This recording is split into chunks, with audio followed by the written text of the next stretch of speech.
Question pour vous, Gaétan, je commence avec toi. Comment on qualifie un État qui instrumentalise son système de justice à des fins politiques? Un empereur, c'est un roi, c'est un empereur. République de bananes. C'est une république de bananes, oui, je suis bien d'accord. Alors, ça ne marche pas.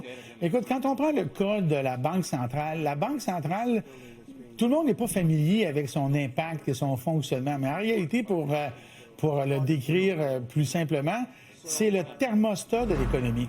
Alors, si la Banque centrale, dont la fonction est de maintenir des conditions économiques par le cours de l'argent et ce genre de choses-là dans une société basée sur le capitalisme, bien, si ça, c'est déréglé, la société va être déréglée.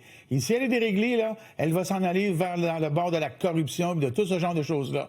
Alors, quand on parle de garde-fous puis de balance des pouvoirs entre le législatif, par exemple, et le juridique, bien, on oublie toujours la Banque centrale. Pourquoi? La Banque centrale veut pas avoir de rôle si formel. Mais la réalité, c'est ça son rôle. Alors, la Banque centrale, sous le contrôle d'une tierce partie qui, un bon matin, décide, OK, aujourd'hui, on baisse, on monte les taux d'intérêt, ça ne peut amener que de la perturbation. Et je vais te donner un exemple simple. Il est survenu la semaine dernière, quand Donald Trump là, a fait sa rencontre là, devant les médias avec les directeurs, les PDG des grandes industries pétrolières. Ils ne dansaient pas ces tables, eux autres-là. Là.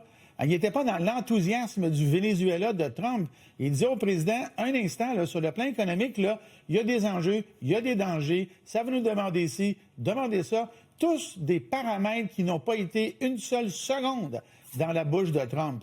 Mais par contre, un gars comme Jerome Powell, lui, il comprenait ce que ça voulait dire. Alors, le monde économique a ses propres règles pour que ça fonctionne.